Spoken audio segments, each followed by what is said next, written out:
उत्पत्त्यादिहेतवे तापत्रयविनाशाय श्रीकृष्णाय वयं नुमः। ब्रह्मानन्दं परं सुखदं केवलं ज्ञानमूर्तिम् द्वन्द्वातीतं गगनसदृशं तत्त्वमस्यादिलक्ष्यम् एकं नित्यं विमलमचलं साक्षीभूतम् त्रिगुणरहितं भावातीतं त्रिगुणरहितं सद्गुरुं तं नमः। बोलिए सच्चिदानंद सद्गुरुदेव भगवान की जय। अब जैसे कि हमारे सत्संग की बड़ी सुंदर परंपरा है, सत्संग का प्रारंभ एक भजन से होता है, तो आज के भजन के लिए सादर आमंत्रित हैं आदरणीय श्रीमती कविता अग्रवाल जी। कृपा करेंगे, कृपया भजन प्रस्तुत करेंगे। जय गुरुदेव। जय गुरुदेव जी। जय गुरुदेव। मैं क्षमा चाहूंगी, मैं जुड़ नहीं पा रही थी 15 मिनट से कोशिश करने के बावजूद भी। चलो जुड़ गई हूँ। मंच पर उपस्थित मेरे भाइयों तथा बहनें सारी को सबको सत सत नमन। मैं छोटा सा एक भजन ले रही हूँ। यह मेरा है कर लेना बाद में, कर लेना बाद में। सब भूल जा चेतन की याद में। यह मेरा है कर लेना बाद में, कर लेना बाद में। सब भूल जा चेतन की याद में।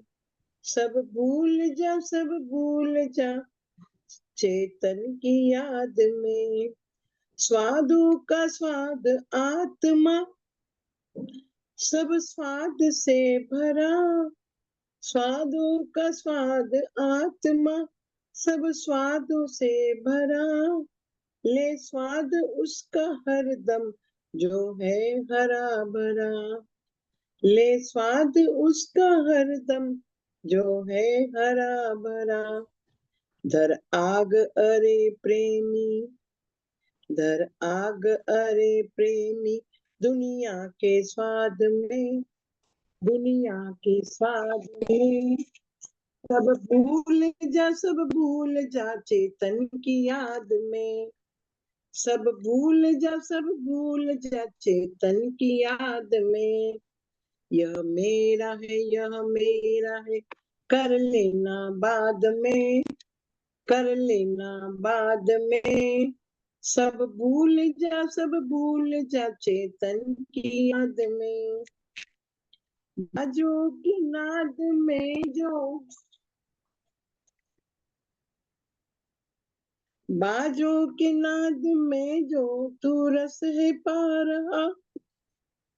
बाजों की नाद में जो तू रस है पा रहा। वह रस भरा, सॉरी थोड़ा सा गड़बड़ हो रही थी। वह रस भरा तुझी में बह बह के आ रहा। वह रस भरा तुझी में बह बह के आ रहा। मन को लगा दे, मन को लगा दे उस ही सोहम के नाद में, सोहम के नाद में। सब भूल जा चेतन की याद में। सब भूल जा चेतन की याद में। यह मेरा है कर लेना बाद में, कर लेना बाद में। सब भूल जा चेतन की याद में, सब भूल जा चेतन की याद में। अद्वैत द्वैत द्वैतवाद में न दिल लगा, अद्वैत द्वैत द्वैतवाद में न दिल लगा। आबाद जिससे सब हुए उसमें ही दे रंगा, आबाद सब जिससे सब हुए उसमें ही दे रंगा। आजाद हो जा, आजाद हो जा आप में, मत पड़ विवाद में, मत पड़ विवाद में। सब भूल जा चेतन की याद में, सब भूल जा चेतन की याद में। यह मेरा है कर लेना बाद में, कर लेना बाद में। सब भूल जा चेतन की याद में। यह जाती है यह पाती है, ये गोत नात है। यह जाति यह जाती है ये पाती है, ये गोत नात है। संयोग है वियोग है, यह तात भ्रात है। विज्ञान स्वप्न देख के, विज्ञान स्वप्न देख के क्यों है विषाद में, है क्यों विषाद में। सब भूल जा चेतन की याद में, सब भूल जा चेतन की याद में। यह मेरा है कर लेना बाद में, कर लेना बाद में। सब चेतन की याद में।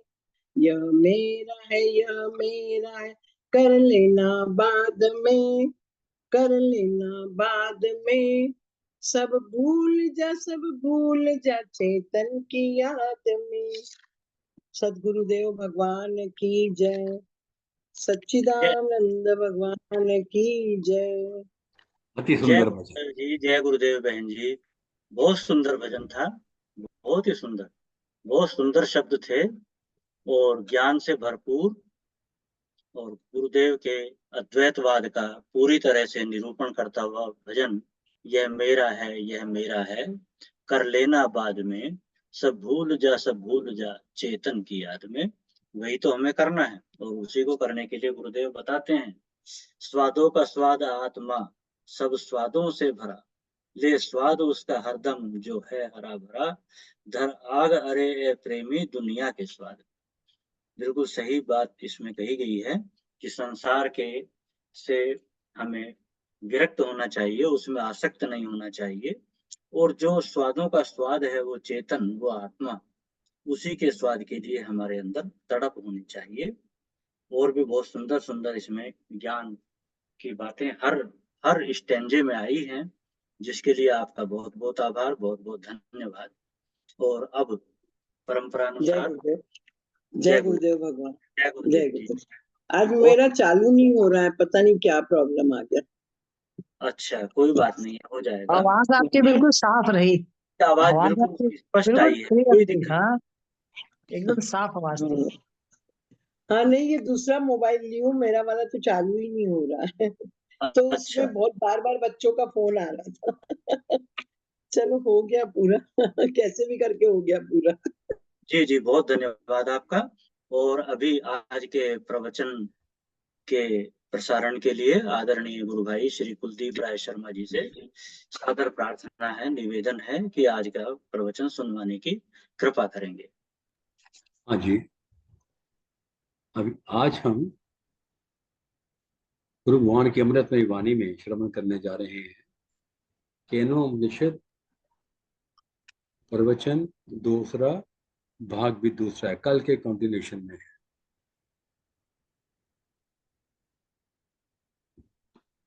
आयोजन में जो चाहे ध्यान चाहिए तो समाधि तक कुंडली जागरण और विशुद्ध विवेक परक ध्यान भी बताएंगे, जो हरेक के लिए आवश्यक हो सकता है। अब किसी को नहीं जरूरत तो न दे। अब दूसरा विषय है समझ का, वेद वेदांत की जो सच्ची समझ है, जो उपनिषद कहते हैं, जो बुद्धि युक्ति कसौटियों से कर सकते हैं, वो आत्मा के विषय में चर्चा है। और दूसरे आपके शारीरिक पारिवारिक जो सब जगह समस्याएं हैं, आज आदमी समस्याओं से घिरा हुआ है। परिवार के लोग स्वयं दुखी रहते हैं, क्योंकि परिवारों की जो सोच है वो आज के बच्चों से भिन्न है। बूढ़ों की और बच्चों की समझ की दूरी है। उस दूरी के कारण हर घर लगभग नर्क बन रहा है। हम ऐसी बात आपके सामने रखना चाहेंगे कि जो नए बच्चे आए वो भी सुने, उसको समझे, क्योंकि हमारा आग्रह ये नहीं है कि तुम ये छोड़ो, और बूढ़ों से भी ये नहीं है कि बच्चों को आवारा छोड़ दो, ये भी अभिप्राय नहीं है। लेकिन हम ये जरूर कि आज कोई भी आदमी वही मानने को तैयार होगा जो उसके हित में हो। छोटे बालक को जब आप पढ़ने भेजते हो, आजकल तो शादी रितंभर ने भी बहुत छोटे छोटे बच्चे रख रखे हैं। कोई 5 दिन का आया उसे रख लिया, कोई 10 दिन का आया रख लिया, कोई 1.5 महीने का आया उसे भी रखा हुआ है। अब उनमें से कुछ बच्चे पढ़ने के जाने की स्थिति में आए हैं, और एक बालक जो हम लोगों को 5 दिन का मिला था, वो अभी 3 वर्ष का हुआ है। अब वो पढ़ने भेजा गया, हमको नहीं अनुभव थे, तो उसके साथ ठहरे में रितंभरा ने हंसते हुए काम ने कहा, क्या ले गए, पूछना शुरू किया। ऋषभ, क्या ले गए थे? पुस्तकें। तो कहते अभी पुस्तकें नहीं जाती, अभी इसके साथ वो जो पहनते हैं ना, वो कच्छी, वो किताबों की जगह जाती है, क्योंकि कितने बार पेशाब कर देगा। और वहाँ पढ़ाई कुछ नहीं, खिलौने। पर हम पहले बार देख रहे हैं, हम सोचते थे कि इतना प्यार उसे मिला है, इतना प्यार घर पर मिलता है संतों का, जो देखो गोद लेता है, पढ़ने कैसे जाएगा, वहाँ कैसे रहेगा। लेकिन जहाँ उसके पीछे थैला खेलने जैसा पीछे लटकाया और अब ये ऋषभ पढ़ने जाएंगे, वो इतना खुश होकर स्कूल जाता है। अभी पढ़ता था नहीं तो स्कूल खुश, नहीं तो स्कूल के नाम से बच्चे डरते हैं। हम अपनी जिंदगी का हमें स्मरण है। तो अब ये खोज है कि बालक पढ़ने से न घबराए। तो बालक की स्तर से पढ़ना भी नहीं शुरू किया, लेकिन स्कूल से प्रेम हो गया। कल पढ़ाने वालों से प्रेम होगा, नर्सों किताबें भी होंगी, उनमें भी चित्र बने होंगे, फिर उसके द्वारा उन किताबों से फिर उसको लिखाया जाएगा, फिर लिखना उसे आनंद आएगा। अब ये देखिए फर्क हुआ। तो अब पढ़ना नर्क नहीं है, पढ़ना दुख नहीं है, पढ़ना आनंद बना दिया गया। मनुष्य आनंद का प्रेमी है, इसलिए हर काम आनंद बनाया जाए।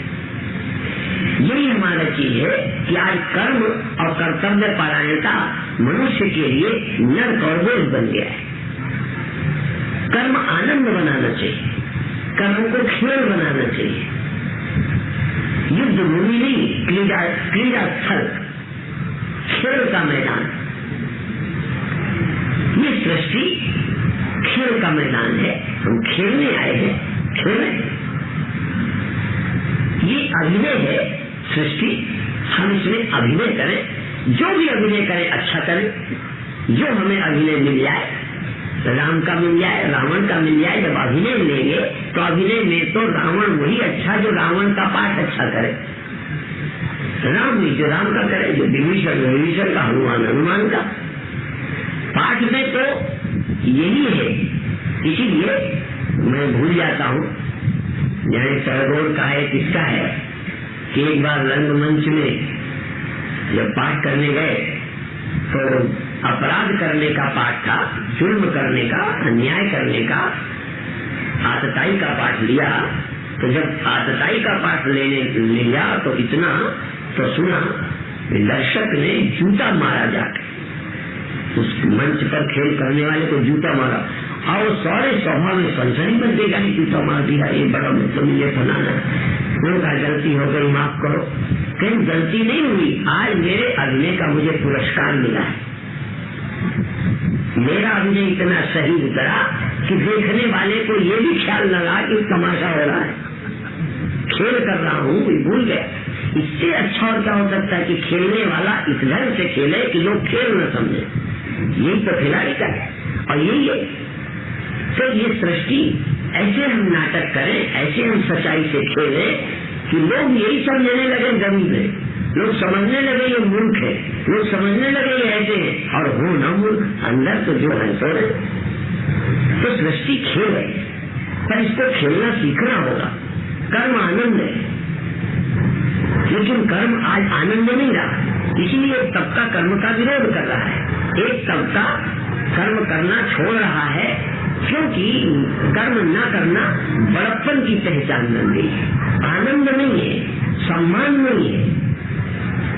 गांधी जी ने जब झाड़ू लगाई, विनोबा जी ने झाड़ू लगाई, स्वतंत्रता के लिए आंदोलन किए, गृह सफाइयों के लिए जाते रहे, पर ये काम कभी भी बड़ों का काम नहीं बना। कभी उद्घाटन करा दिया तो क्या होता? कर्म जब तक सम्मानित नहीं होता, आनंद नहीं माना जाता, तब तक समाज की कुरीतियां नहीं जाएगी। तो मेरी दृष्टि ये है कि हर चीज में सोच बदलना चाहिए। और सारे प्रवचनों का सार क्या होगा? परिवर्तन क्या करेंगे? कर्म में नहीं करना। कर्म में क्या करना है? कोई झाड़ू देता है, कोई हल चलाता है, कोई ट्रैक्टर चलाता है, कोई बिल्डिंग बनाता है, कौन सा काम खत्म करना पड़ेगा? क्या लेबर का काम बिल्कुल खत्म हो जाएगा? काम बढ़ेगा। जो कल हल चलाता था, हल चलाने में ज्यादा मेहनत किया, ट्रैक्टर चलाएगा। पर ट्रैक्टर कौन चलाएगा? उसी को हम लेबर कह देगा, ट्रैक्टर चलाएगा। कल सिर पर ढोके नीचे ऊपर पहुंचाता था, कल मशीन में नीचे धरने का, मशीन ऊपर ले जाएगी, पर मशीन से वहां कौन देगा? कोई काम खत्म नहीं होगा, सिर्फ थोड़ा सा श्रम की मात्रा बदलती चली जाएगी। पर कोई बिल्डिंग क्या केवल आर्किटेक्ट बना देगा? केवल इंजीनियरों से कोई बिल्डिंग बन जाएगी? केवल मिस्त्री किसी बिल्डिंग को बनाएगा, उसको लेबर की जरूरत नहीं पड़ेगी। माने एक बिल्डिंग के निर्माण में आर्किटेक्ट, इंजीनियर और मिस्त्री और लेबर, 4 से ही भवन का निर्माण होगा। इस श्रम की मात्रा मशीन के युग में कम तो हो सकती है, पर लेबर की आवश्यकता समाप्त नहीं हो सकती। यदि मशीन कपड़े धो देगी, साबुन लगाने का काम नहीं डाल दिया उसमें, तो डालने का काम और वो मशीन के धुले कपड़े निकाल करके सूखने को या थोड़ा बहुत प्रेस करने के लिए कौन करेगा? यदि मशीन ट्रैक्टर से मशीनें खेत को काट देंगी, मशीनें बो देंगी, मशीनें दाने निकाल देंगी, मशीनें पीस देंगी, लेकिन चक्की में कौन डालेगा? यदि बिस्कुट मशीनों से बनते हैं तो आटा कौन डालता है? अंत में तो लेबर का श्रम घट तो सकता है, पर दुनिया बिना लेबर के रह नहीं सकती, चल नहीं सकती। तो 4 तरह की आवश्यकताएं रहेगी, 4 वर्णों की आवश्यकता रहेगी, जातियों की तो नहीं रहेगी, पर 4 क्वालिटी के लोगों की आवश्यकता सृष्टि में रहेगी। यदि वेद ने उसे 4 वर्ण कहा है तो कोई आपत्ति की बात नहीं। वेद ने जो कहा है उसमें ये बताइए अनावश्यक क्या है? और यदि कोई वर्ण ना रहे तो सृष्टि नहीं चलेगी। और जिस वेद ने 4 वर्ण कहे हैं, उसी वेद ने ये भी कहा है कि पहले परमात्मा ने ब्राह्मण बनाए तो काम नहीं चला, काम चला ही नहीं। तो फिर क्षत्रिय बनाए तब भी काम नहीं चला, फिर वैश्य बनाए तब भी काम नहीं चला, फिर श्रमजीवी बनाए माने और तब भी नहीं काम चला। ये वेद की मैं बात बताता हूँ, 4 वर्ण बना दिए तब भी काम नहीं चला। क्यों? 4 वर्ण बनाकर वो करे ना तो क्या करोगे? तो फिर धर्म बनाया। धर्म अर्थात कर्तव्य मानने के लिए कि तुमको ये करना ही चाहिए, तब धर्म बनाया। यदि पुलिस है, सेना है, बॉडीगार्ड है, ये सब हो और इनको बंधन न हो, बंधन कोई न हो, आजाद हो, तो सेना वाले उस दिन लड़ेंगे। मान लो लड़ाई देश किसी से वजह लड़ेंगे। अब मान लो हम मिनिस्टर के वो हैं, क्या होते हैं जो पास में सुरक्षा के लिए रहते हैं, हाँ सुरक्षा रहा है। तब मान लो कोई लड़ाई होने लगे तो हम काहे को मरे? यदि कोई बंधन ना हो तो अपन मरेंगे, अपन खींच के।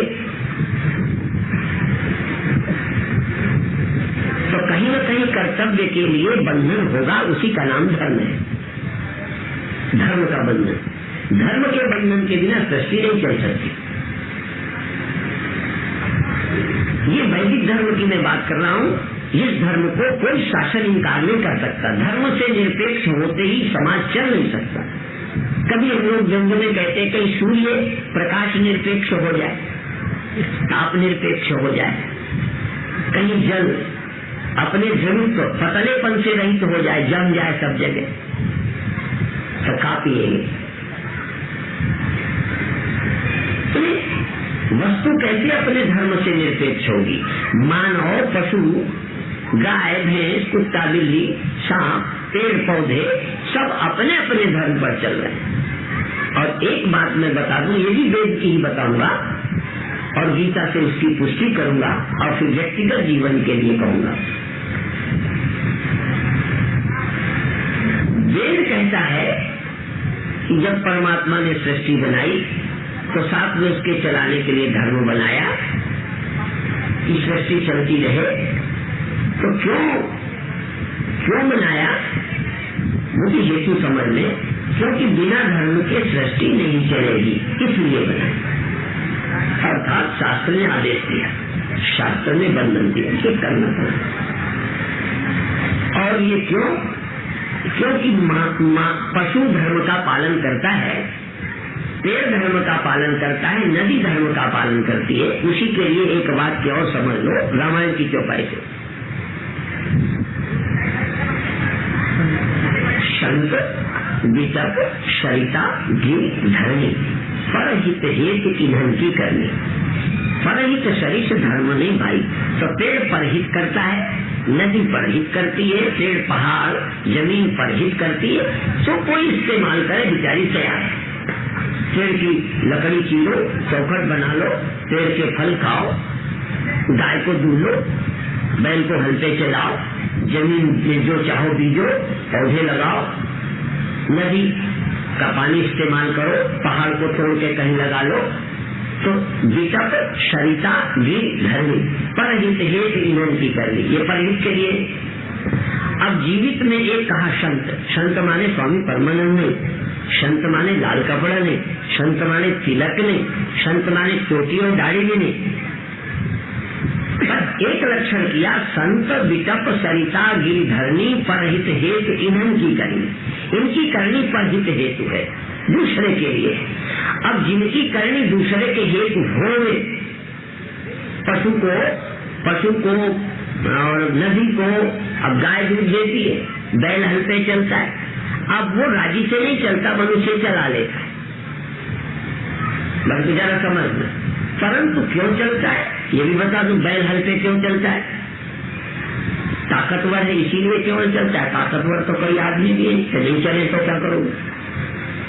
तो बैल के पास अकल नहीं है, इसलिए वो हमारे चलाए चलता है। और गाय के पास अकल नहीं, इसलिए दूध के बाद हम कटवा देते हैं, कसाई को बेच देते हैं। यदि गाय पढ़ी लिखी होती और दिमाग होता तो न्यायालय में चली जाती। फिर जो हमारे उच्च न्यायाधीश ने जो फैसला किया है, क्या वो सुप्रीम, उनसे कहती गाय, तो न्यायाधीश कहेंगे जरा अपमानजनक होगी, नहीं तो मैं गाली दे के बोलता। यदि गाय तर्क दे पाती, दलील दे पाती, तो गाय के काटने का फैसला करने वाला क्या होता? एक जीव के काटने का फैसला देने वाला तू न्यायाधीश क्यों? लेकिन चूंकि गाय की अकल नहीं, और गाय ने किसी को मुख्तियार आम भी नहीं बना के वकील करके वकालतनामा दे के कि मेरी तरफ से आप लड़ो। मूर्ख आदमी, हम लोग बयान देने नहीं जाते। आधे लोग के नहीं, 99% लोग न्यायालय में बयान नहीं देते, सिर्फ वकील उनकी तरफ से बोलते रहते। हमारे पर भी केस है, तो वकील लड़ेगा हमारी तरफ से, वो बयान दे देगा, छुट्टी हो जाएगी, हमें बोलने ही कुछ नहीं, सिर्फ पेश हो जाते। गाय भी पेश कर दी जाती, वकील बहस करते। एक मैं कहना चाहता हूँ, तो जानवर धर्म का पालन कर रहा है डरने से, अपने आप नहीं कर। अब पेड़ चूंकि दिमाग और जड़ है, इसलिए पेड़ को हम चाहे कुछ कर ले, पहाड़ का कुछ कर ले, नदी का कुछ कर ले, बांध बना ले। अभी बांध का भी झगड़ा चल रहा है। तो अब पानी उपयोग हो रहा है। अब जीवित में पशु है जो अपने सृष्टि के हित में काम लिया जा रहा है। बैल का हित में है। इतने दिन दुनिया कैसे जी? बैलों के बल पर। आदमी के बल पर आदमी नहीं जिंदा रहा, बैलों के बल पर जिंदा रहा। आज भी यदि हम लोहा है उसको ट्रैक्टर बनाते, लोहे को भी मान लो पहाड़ की तरह, वो भी हमारे काम आता है। काम कौन नहीं आता? सिर्फ दिमागदार। समझ लो, सिर्फ दिमागदार काम नहीं आता, ये काम लेना चाहता है। और जो दिमागदार होकर काम लेना नहीं चाहता, काम आने को तैयार है, उसका नाम संत है। लाल कपड़े का तिलक का सवाल नहीं।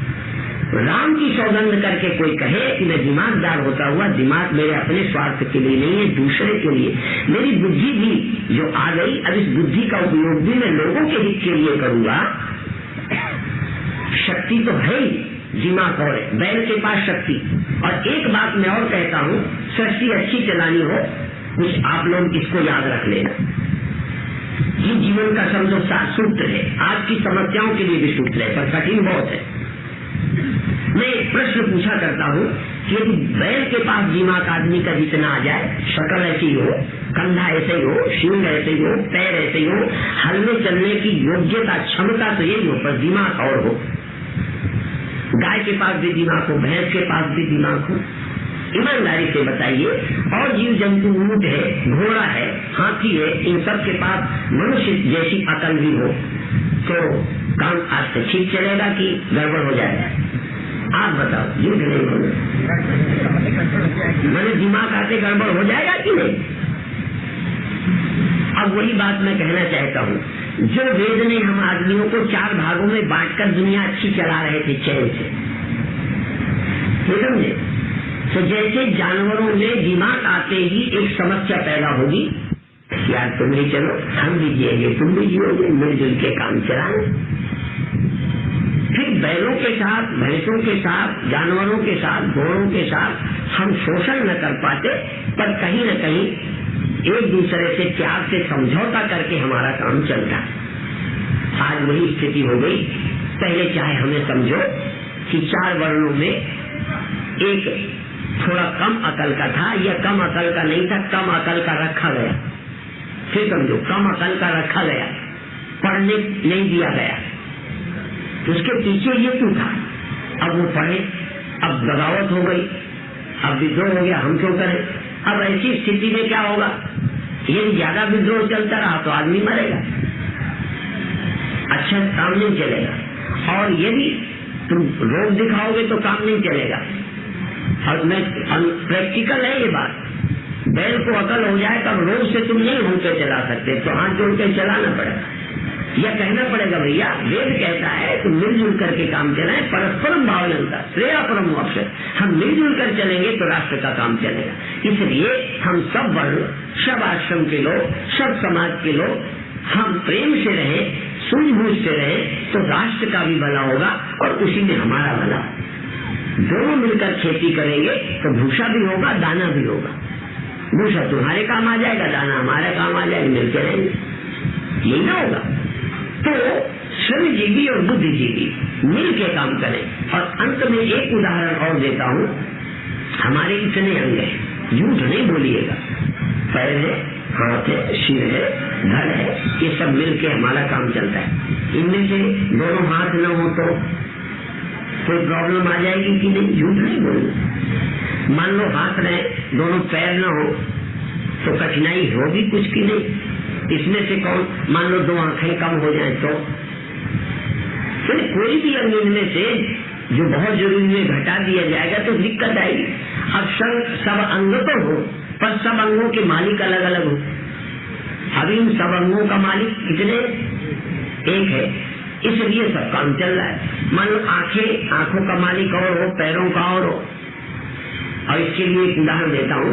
गिनीज बुक में एक व्यक्ति का चित्र आया था, बहुत साल हो गए, शायद 5-7 साल हो गए होंगे, इससे भी ज्यादा हो सकते। उसमें चित्र आया था जुड़वा पुरुषों का। जुड़वा ऐसे तो बहुत होते हैं, एक ही बार में 2 बच्चे होते हैं, उनको भी लोग जुड़वा बोलते हैं। पर वो जुड़वा सिर्फ ऐसे थे जैसे 2 केले, कभी कभी केले देखे ना बिल्कुल जो, लेकिन उनको अलग कर दे तो फिर वो छिलका ही उतने में नहीं होता, वो तो गूदा निकल आए। यदि ऑपरेशन करते तो दोनों मर जाते, तो ऑपरेशन करके अलग नहीं किए गए, वो जुड़े हुए ही पैदा हुए, जुड़े हुए ही जिए। और जुड़े हुए टट्टी जाते थे, जुड़े हुए पेशाब करने जाते थे, जुड़े हुए नहाने जाते थे। एक को न नहाना हो तो भी दूसरे को जाना पड़ता। और दोनों के ब्याह हुए, और दोनों के ब्याह अलग अलग पत्नियों से हुए।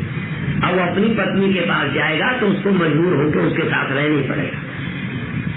कितनी बड़ी प्रॉब्लम है, कितनी बड़ी समस्या है। और मैं कहता हूँ यदि हिंदू धर्म को समझना हो फिर समझ लो, यदि वैदिक धर्म को समझना हो तो जुड़वा आदमी की प्रॉब्लम समझो, और जुड़वा आदमी को सुखी रहने के लिए क्या करना पड़ेगा ये समझो, तो आप समझ जाओगे। अब वो जुड़वा आदमी में एक को लग गई मान लो, दूसरे को भी नहीं लगी, तो जो नहीं लगी वो क्या करे? ऐसा समझे जैसे मुझे को लगी है, तुरंत तैयार हो जाए। यदि तुरंत नहीं तैयार होता तो कपड़ों में ही करेगा, फिर उपद्रव होगा। अब एक को लगी तो दूसरा चल पड़े, और आज मान लो उसे लगी ये नहीं गया तो इसे तो कभी न लगेगी ना, बोलो लगेगी ना, तो वो फिर क्या करेगा? वो भी उस दिन न खड़े करेगा, फिर व्यवहार अच्छा चलेगा। तो क्या है, गीता कहती है आत्मोपम्मेन सर्वत्र, अपने समान समझो, जैसे उसकी जरूरत मेरी जरूरत है, मेरी जरूरत को समझे वो मेरी जरूरत है। मेरे को लगी तो वो चल पड़े, उसको नींद आई, मैंने कहा मैं तो जोर जोर रामायण पढ़ूंगा, तो कहा तुम बैठो मैं भी लेकर जाता हूँ, कोई बात नहीं। दोनों मिलके 2 मन एक मन होके रहे। अब मन 2 है, तन 2 है, पर भगवान ने जोड़ रखा, अब क्या करोगे? तो एक दूसरे के मन का ख्याल करें तो सुखी रहेंगे, कि एक दूसरे के मन की परवाह न करें तो सुखी रहेंगे? आप बता दो, ख्याल करें। तो हमारे यहाँ पति पत्नी को भी अर्धांगिनी कहा है। स्त्री और पुरुष के बिना काम दुनिया नहीं चलती। तो स्त्री पुरुष की न माने या पुरुष स्त्री की न माने, या दोनों हो, तो फिर क्या होगा? 36 हो जाए, फिर अच्छा रहे। तो धर्म क्या कहता है? ब्याह शादी में पहले ज्योति मिलाते थे, माने 2 ज्योतियां हैं, 2 मन है, दोनों मन ऐसे मिल जाए जैसे एक ज्योति।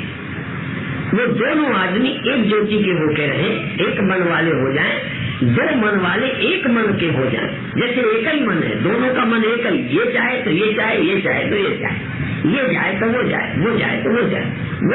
वो टहलने का मन हो तो ये भी तैयार, इसका मन है तो वो तैयार। माने लगे ना कि 2 मन है। हमारे यहाँ स्त्री और पुरुष के 2 मन नहीं। अब दूसरे में आ जाओ, ये सब अंगों का एक मन है। ऐसे 4 अंग हैं हमारे, ब्राह्मण क्षत्रिय वैश्य शूद्र। 4 अंग हैं राष्ट्र पुरुष के, ये राष्ट्र पुरुष है, इसके 4 अंग हैं। इन 4 अंगों में 4 अंग हैं, 4 पुरुष नहीं। यद्यप इन चारों को पुरुष कहते हैं, ब्राह्मण क्षत्रिय वैश्य शूद्र, क्योंकि शरीर अलग अलग है, परंतु इन चारों शरीरों का एक मन हो। जो ब्राह्मण का मन हो वही क्षत्रिय का हो, जो क्षत्रिय का मन हो वही वैश्य का हो, जो वैश्य का है वही शूद्र का हो, जो शूद्र का मन हो वही ब्राह्मण का हो। माने चारों मन एक मन हो जाए, एक काम के लिए, राष्ट्र के लिए, समाज के लिए चारों मन एक मन हो जाए। जैसे भगवान कृष्ण ने गीता में कहा, अब जरा समझ लो, जैसे उन दोनों का एक मन का अर्थ क्या मिल जाएंगे? मन तो अलग अलग रहेंगे, पर एक मन का अर्थ है कि एक निर्णय जो हो दोनों का है। पति पत्नी के 2 अलग अलग निर्णय नहीं, बस यही मन का एक होना है, बाकी एक हो ही नहीं सकते। ऐसे चारों वर्णों का निर्णय एक हो, बस यही मन का एक होना है। इसी तरह भगवान जिसमें राजी हो, हम राजी है उसी में, हम राजी है उसी में जिसमें तेरी रजा है। यहाँ यूं ही वाह है, यूं भी। अब कितने मन हो गए? एक। भगवान का मन मेरे है ही नहीं, जो भगवान ने निर्णय किया तो ही ठीक है, मेरे मन ही नहीं है। इसलिए भगवान ने क्या कहा? मन मना भव मद भक्तो मद त्यागी माम नमस्कुरु। मन मना भव, तू मेरे मन वाला हो जा, अर्थात मेरे मन वाला तू हो। अब कई बार भगत क्या कहेगा भगवान से कि तुम मेरे मन वाले हो जाओ, मैं तुम्हारे मन वाला क्यों हो जाऊं? तो शुरुआत हो गई दो लड़ाई की। आखिर दो में से भगवान के मन वाला भक्त हो जाए कि भक्त के मन वाला भगवान हो जाए?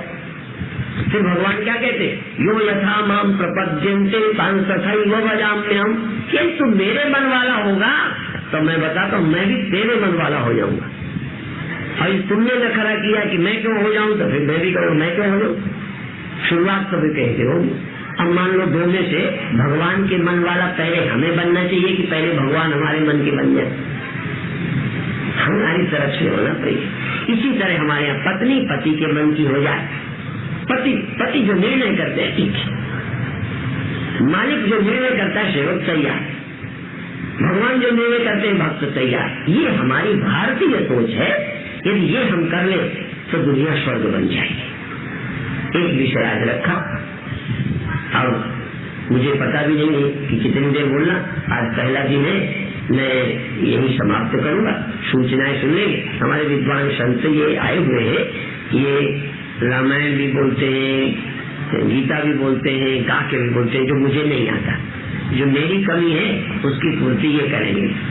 मैं अलग अलग है भाई, सब कुछ आपको सुनने को मिले तो संगीत के द्वारा सुंदर मधुर कीर्तनों का आनंद आप संतों से लेंगे, साध्वी ऋतंभरा से आध्यात्मिक सामाजिक प्रेरणा लेंगे और हमसे ध्यान की, वेदांत की और अंतर मन की व्यथाओं से कैसे छूटे।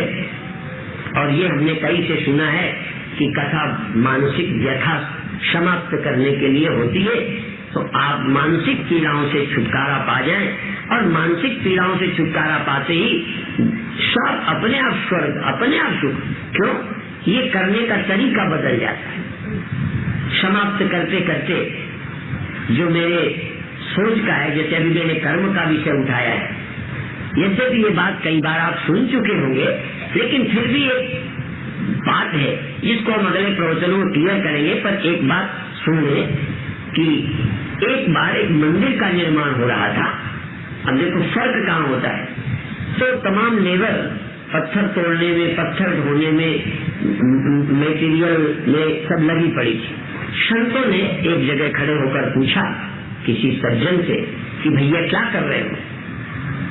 तो पहले तो कहता दिखता नहीं है, अंधे हो क्या? अपने कर्मों का फल भोग रहे हैं और क्या कर रहे हैं? अपने कर्मों का फल भोग रहे हैं। उन्होंने तो बड़ा गरम गरम बोला और आगे गए, भगवान क्या कर रहे हो? कहने लगे अपना पेट पाल रहे हैं और क्या कर रहे हैं। अब गलत कोई नहीं कह रहा, वो भी बेचारा कर्मों का फल भोग रहा है। गले पड़ गया, एक और दोपहरी में पत्थर तोड़ता, जून का महीना है तो कर्मों का फल भोग रहा है। ठीक कह रहा है, वो कोई गलत नहीं कह रहा। दूसरे ने कहा अपना परिवार पाल रहे हैं, पेट पाल रहे हैं और क्या कर रहे हैं। उन्हीं में से और आगे जाके और पूछा भैया क्या कर रहे हो? भगवान का मंदिर बना रहे। मुस्कुरा के कहते भगवान का मंदिर बना रहे और उत्साह, पैसे सब ले रहे हैं, काम सब कर रहे हैं, पर फिर भी थोड़ा सोच का फर्क है। एक ही भावना ये थी मंदिर बनाने की। इसीलिए हम लोग कहते नजरें बदल गई तो नजारे बदल गए, किस्ती का रुख बदला तो किनारे बदल गए। काम एक था, सोच का ढंग अलग अलग है। इसी दुनिया में सब जीते हैं। भगवान बुद्ध जीते, भगवान महावीर जीते, हनुमान है। हाँ, कभी चर्चा में सब बताएंगे। हनुमान भी जीते, कृष्ण भी जीते, राम भी जीते, हम भी जीते, बुद्ध और सब एक जीते। पर एक आनंद से जीते, एक रो रो के जीते, एक आत्महत्या की तैयारी करते, एक का घर प्रतिज्ञा करते सुख के लिए, तलाक, नरक, आत्महत्या, जल के मरना। और कहाँ हुई स्वर्ग? अभिप्राय है जिंदगी में सोच बदल जाएगी तो सब बदल जाएगा। और सम्मेलन सोच बदलने के लिए है, शरीर और दीवारें बदलने के लिए नहीं है। और आजादी के बाद सोच बदलनी चाहिए थी, वो सोच न बदल के वही सोच गंदी चली जा रही है। इसलिए आजादी का मतलब दीवारों पर हमारा कब्जा नहीं, भारत की एक थोड़ी सी जमीन पर हमारा कब्जा नहीं, बल्कि हमारे मनों की जो हमारी भारतीय सोच है वो आ जाए तो समझो सृष्टि ठीक हो गई। इसलिए उसके लिए ही आयोजन है और हम कर भी वही सकते हैं और कुछ कर भी नहीं सकते और हमारे हाथ में भी नहीं है। इतना ही कहकर समाप्त करते। जय गुरुदेव जी, जय गुरुदेव। जय गुरुदेव, जय गुरुदेव। आज का प्रवचन जो कि कल के प्रवचन का कंटिन्यूएशन था। उसमें वही सामाजिक व्यवस्था पर गुरुदेव भगवान ने बहुत सुंदर उद्बोधन आज भी दिया। और अब आज के प्रवचन पर एक अभिव्यक्ति के लिए सादर आमंत्रित हैं आदरणीय गुरु बहन श्रीमती संतोष पंडिता धर। तो श्रीमती संतोष पंडिता जी से निवेदन है कि वो आज की अभिव्यक्ति प्रस्तुत करने की कृपा करेंगी। जय गुरुदेव। जय गुरुदेव जी, जय गुरुदेव। पूज्य गुरुदेव के श्री चरणों में बार बार नमन वंदन तथा सभी गुरु भाई बहनों को मेरा सादर प्रणाम। ओम सहनाववतु सहनौ भुनक्तु सह वीर्यं करवावहै तेजस्विनावधीतमस्तु मा विद्विषावहै। ओम शांति शांति शांति। पूज्य गुरुदेव आज के प्रवचन में समाज के लिए हमें क्या करना चाहिए और व्यवहार भी हमारा कैसा होना चाहिए, दोनों के बारे में हमें समझा रहे हैं। क्योंकि जब तक हमारा व्यवहार सही नहीं रहेगा तब तक हम अध्यात्म जो है वो हमें समझ में नहीं आएगा। जब हमारा व्यवहार अच्छा रहेगा तब हमारा मन शांत भी रहेगा और हम गुरुदेव के प्रवचन, उपनिषद, वेदांत समझ में आ जाएगा और फिर अनुभव भी हो जाएगा।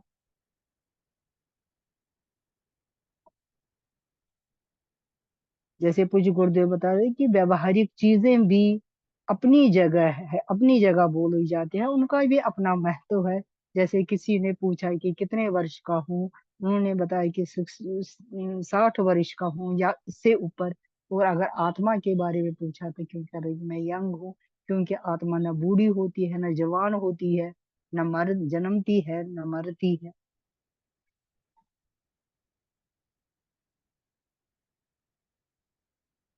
आगे पूज्य गुरुदेव बताते हैं कि आज आदमी समस्याओं से घिरा हुआ है। संसार के लोग दुखी रहते हैं क्योंकि जो परिवारों की सोचे हैं, जो बच्चों, जो खासकर आजकल जो है बच्चों और बूढ़ों की समझ की दूरी है। बहुत आसमान जमीन का फर्क है। ये हमारी जनरेशन में ही इतना फर्क आ रहा है समझ में। हम ये नहीं कहें कि बच्चे गलत है, बच्चे भी अपनी जगह सही है और बड़े भी अपनी जगह सही है। लेकिन हुआ क्या कि बच्चा अपने बारे में सोच रहा है और बड़े अपने बारे में सोच रहे हैं। ये जो एक दूसरे के लिए सोचना जो है उसका लेवल जो है वो कम होता गया, कम यानी कि समाप्त ही होता जा रहा है। जैसे पूज्य गुरुदेव बताए कि एक मन अगर बन जाए परिवार में, जहां आपको सबका हित का सोचना है, तो फिर घरों में फिर लड़ाई झगड़े झंझट या दुख नहीं होएगा। आजकल वही आदमी मानने को, वही बात मानने को तैयार है जो उसके हित में है। और हर कार्य तुझ गुरुदेव बताते हर कार्य को आनंदमय बनाया जाए। कर्तव्य और कर्ता, कर्म का आनंद मिलना चाहिए। कर्म खेल बनना चाहिए, युद्ध भूमि नहीं। ये सृष्टि खेल का मैदान है, खेलने आए हैं यहाँ पर, खेले। ये सृष्टि अभिनय है, जो भी रोल मिला है उसका हम अभिनय करें। जैसे किसी को राम राम लीला जब होती है, राम लक्ष्मण सबको सभी अभिनय कर रहे हैं। अभिनय करने का मतलब क्या है कि हम उसमें आसक्त ना हो, हम उसमें मोह ना रखें।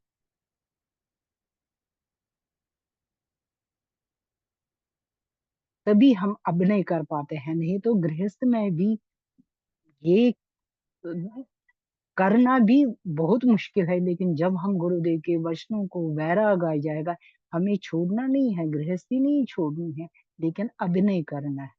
जिसको जो भी रोल मिला है, रावण का रोल भी कब तो अभिनय करना है।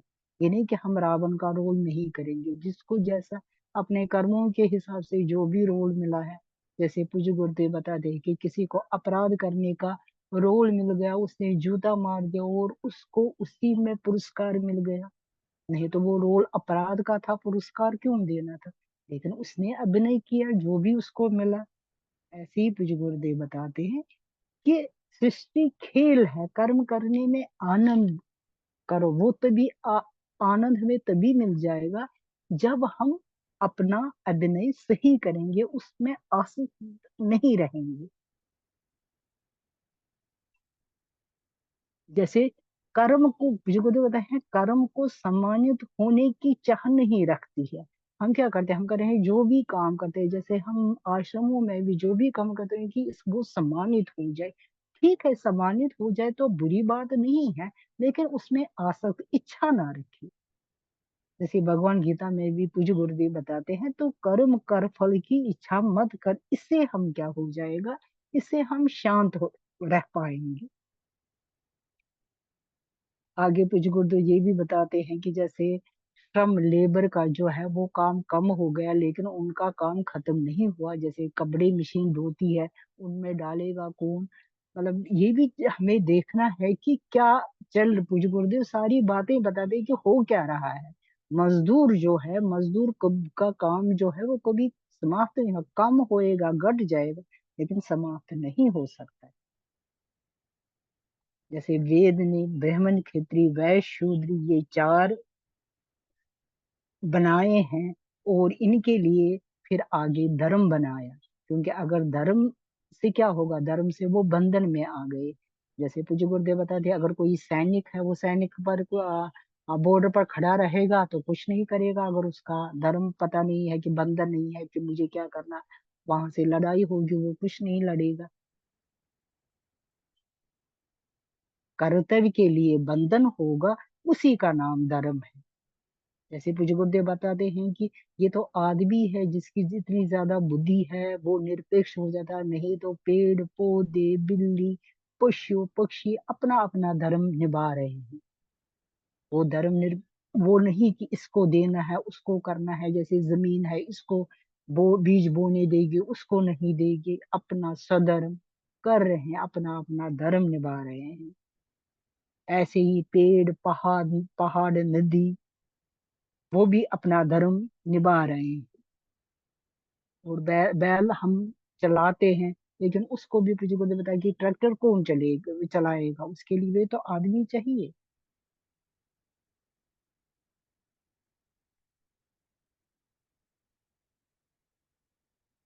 आगे पूज्य गुरुदेव बताते हैं, वेद कहता है कि अगर हम मिलजुल के चलेंगे तो काम चलेगा, इसलिए सब वर्ण, सब आश्रम के लोग, सब समाज के लोग प्रेम से रह के, सूझबूझ के रहे, राष्ट्र का भी भला होगा और उसी में हमारा भी भला है।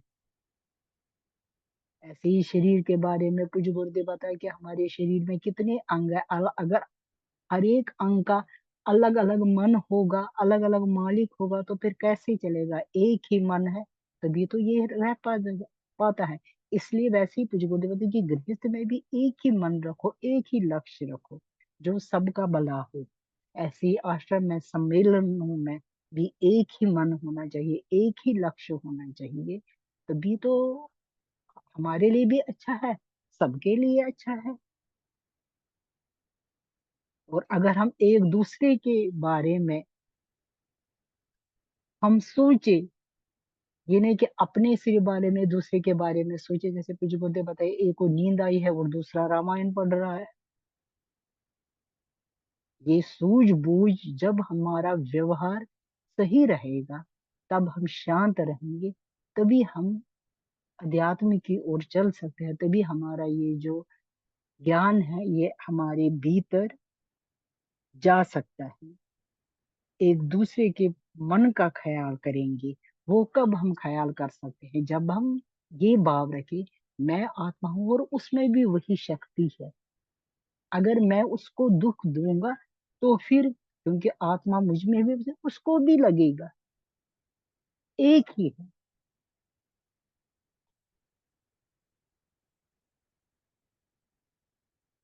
भगवान कृष्ण ने भी गीता में कहा कि एक मन रहेगा, अर्थात निर्णय एक हो जो सबका भला हो। और पूज्य गुरुदेव आगे बताते हैं कि भगवान कहते हैं कि तू मेरा मन वाला हो जाए, तब मैं तेरा मन वाला हो जाऊंगा। लेकिन हम क्या कह हमारी क्या इच्छा होती है, भगवान पहले हमारे मन का करे, हमारे हमारे सुख दुख ले ले। गुरु, गुरुदेव या पूज्य भगवान कृष्ण क्यों कहते हैं कि पहले तू, क्योंकि उनको पता है कि अगर मैं इनके सुख दुख का बाहर लूंगा तो फिर ये तो इसका मन फिर नहीं करेगा, ये भजन नहीं करेगा, ये उसके लिए कल्याण नहीं है। इसलिए उसमें न गुरु का स्वार्थ है न भगवान का स्वार्थ है कि वो कह रहे हैं कि पहले मुझे आप अपना मन दो, फिर आपके सारे सुख दुख मेरी जिम्मेवारी, फिर आपके जो दुख है वो सारी मेरी जिम्मेवारी। हमारे कल्याण के लिए बोला है कि क्योंकि जब हम उनको मन देंगे तभी हम भगवान अच्छा सोच पाएंगे। अगर भगवान हमारा करेंगे तो हम तो फिर सबों को भूल जाएंगे, हमें एक दूसरे का ध्यान भी नहीं रहेगा। और आगे बुजुर्गों देखिए हमारा भाव जो है वो ऐसा होना चाहिए। जैसे कहीं जा रहे थे, मंदिर बन रहा था तो किसी से पूछा, उसने बोला कि नहीं, हम अपना कर्म कर रहे हैं, कर्मों का फल भोग रहे हैं। दूसरे से पूछा, नहीं, हम अपना पेट पाल रहे हैं। दूसरे करेंगे हम मंदिर बनवा रहे हैं। ऐसे ही पूछो भैया, अपना भाव रखो। भाव, अगर आप में भाव पैदा होना चाहिए, जैसे अभी हम सत्संग कर रहे हैं, हमारा हमारा खिल जाना चाहिए, हमें हमें आनंदित होना चाहिए। वो भाव हमारे अंदर पैदा हो तब भी हम आगे बढ़ सकते हैं। सब अपना अपना काम कर रहे हैं लेकिन सबकी सोच अलग है। अब मुझको तो बात है कि नजारे, अगर हम नजारे बदल के, नजारे किश्ती का रुख, नजारे बदल गए तो किश्ती का रुख बदल गया तो किनारे बदल जाएंगे। ये क्या है, अगर हमारा जो मन है उसको हम व्यवहारिक से आध्यात्मिक की तौर ले जाए तो फिर हमारे किनारे ही हो जाएंगे। किनारा क्या है, हमारा लक्ष्य, परम लक्ष्य, मोक्ष, आत्मा का सौम्य रहना, सबोध, यही तो करना, दृष्टि ही तो बदलनी है। तो जो देवता कि सम्मेलन किस लिए है, सम्मेलन है सोच बदलने के लिए, शरीर बदलने के लिए नहीं, दीवारें बदलने के लिए नहीं। नहीं, हम जाते भी हैं गुरुदेव के पास, हमारा वो, हमारा ये, हमारा ये, लेकिन हम नहीं चाहते हैं कि हमारा कल्याण किसमें हो। हम प्रारब्ध लेके आए ही हैं इस दुनिया में, वो हमें भुगतना ही भुगतना है, चाहे कुछ भी हो। इस जन्म में नहीं, अगले जन्म लेना पड़ेगा, लेकिन अपने कल्याण के लिए ही हम गुरुदेव के पास जाएं। जैसे पूज्य गुरुदेव बताए कि इस दुनिया में सब जीते हैं, भगवान विष्णु, महावीर, लेकिन कोई जी के रो रो के जी रहा है, कोई हंस हंस के जी रहा है, और कोइयों ने तो एक एक ग्रंथ भी लिखा है हमारे कल्याण के लिए। इसलिए इस अपनी सोच को बदल डालो। मतलब गुरुदेव बताए कि गृहस्थ की पार्टी तो आपको पता ही है, अब आध्यात्मिक पार्टी को खड़ा करो और देखो कि दोनों में किसका कहाँ आनंद है, किसमें आनंद है। गृहस्थ, हमारे गृहस्थ लिया है, हमें वो पूरा करना ही करना है, लेकिन उनके इसके साथ साथ हमें आध्यात्मिक पार्टी भी करनी है। अर्थात इस मन को जो संसार की ओर बह रहा है वहां से लौटा के इसको प्रभु में, गुरुदेव के श्री चरणों में लगाना। जय गुरुदेव।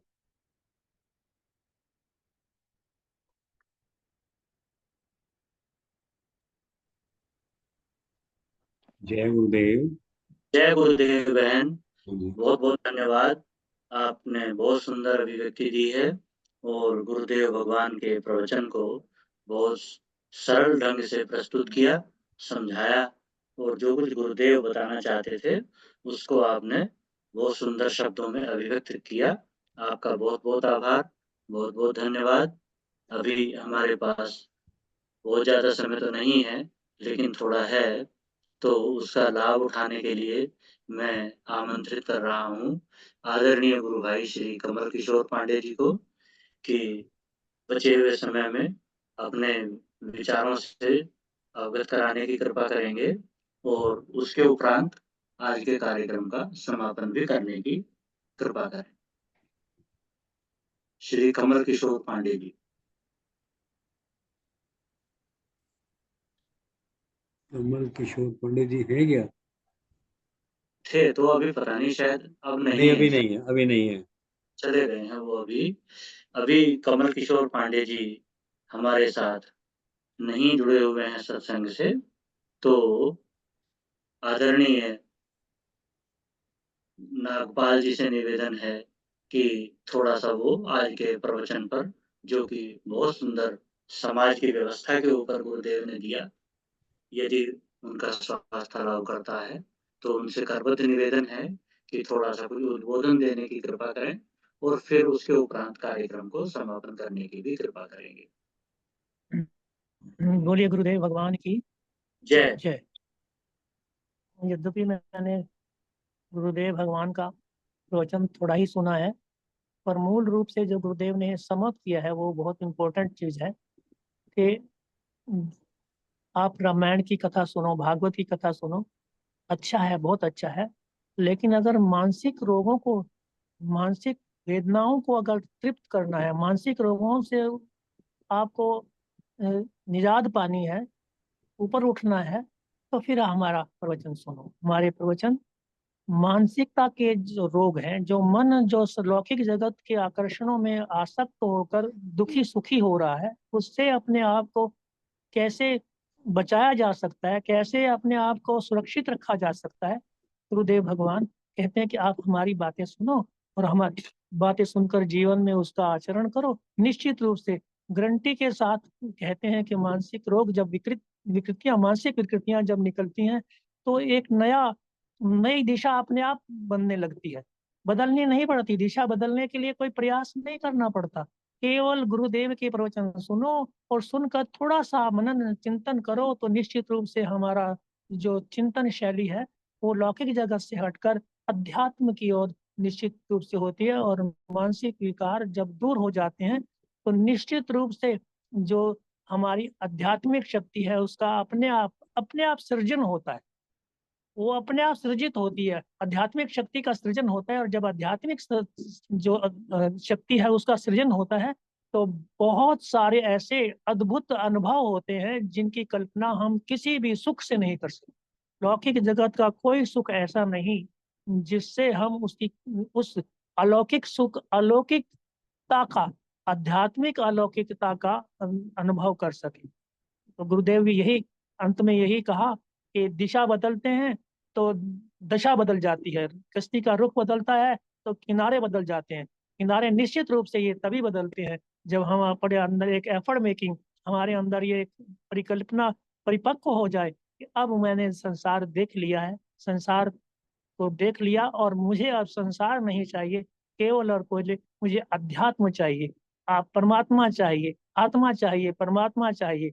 और आत्मा और परमात्मा का जिसको ये लग जाती है, लगन लग जाती है, फिर वो उसमें मगन हो जाता है और ऐसा मगन होता है कि फिर लौकिक जगत के किसी आकर्षण से वो प्रभावित नहीं होता, क्योंकि सारे आकर्षण विकर्षण में परिणित होने वाले, कोई भी ऐसा आकर्षण लौकिक जगत का नहीं है जो जो निश्चित रूप से वो प्रतिकूलता में ना बदलता हो, मुश्किलों में ना बदलता हो। लेकिन अध्यात्म एक ऐसा उत्कृष्ट और अद्भुत दिव्य पथ है जिस पर चलकर फिर लौटना नहीं पड़ता। वो परम पद, परम परम धाम की ओर ही जाकर रुकता है, उससे पहले रुकता ही नहीं, कोई रुक सकता ही नहीं, क्योंकि परम की जो परिकल्पना धीरे धीरे उसे आकर्षित करने लगती है और परम से जुड़कर वो उस परमात्मा से जुड़ जाता है, आत्मा से जुड़ जाता है और संसार में रहते हुए भी वो अपने आप को संसार से भिन्न देखता है। ऐसा गुरुदेव भगवान अपने प्रवचनों के माध्यम से हमें जो है निश्चित कराते हैं। और ये निश्चित जो कराते हैं उसके ऊपर हमारा विश्वास प्रबल अटल हो जाए तो निश्चित रूप से बहुत बड़ी उपलब्धि हमारे इस जीवन की हो जाए। निश्चित रूप से जिस कारण से हमें ये शरीर गुरुदेव भगवान ने हमें दिया है और गुरु कृपा से जो हमें गुरु कृपा मिली है, उसका उद्देश्य केवल और केवल जो है वो जो है उस और उस उत्कर्ष को पाना है, उस दिव्यता को पाना है जो हमारे अंदर निहित है। लानी नहीं है, पहले है ऐसा कर। अब जैसे आगे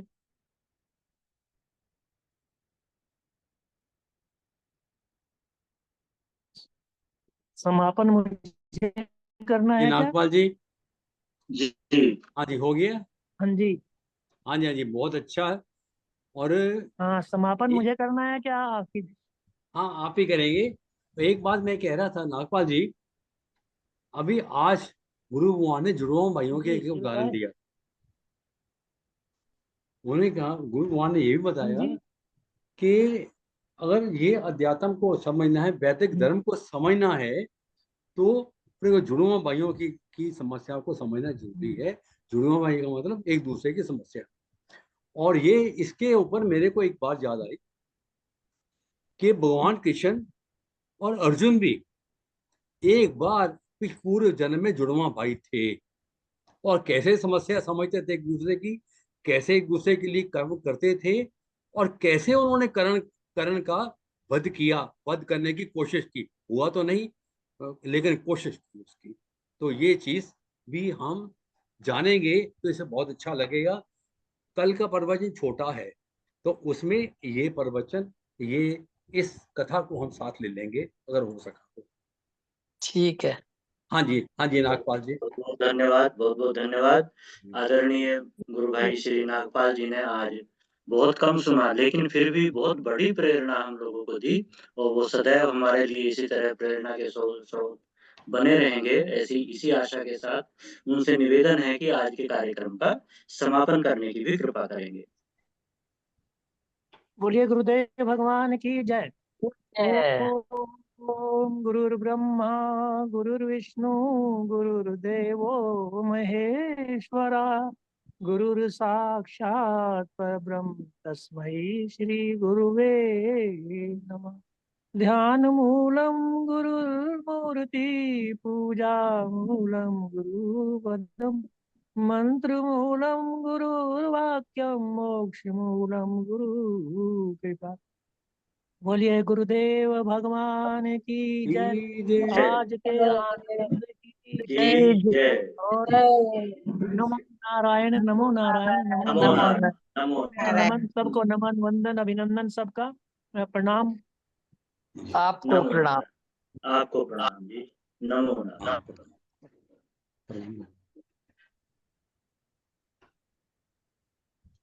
एक मिनट।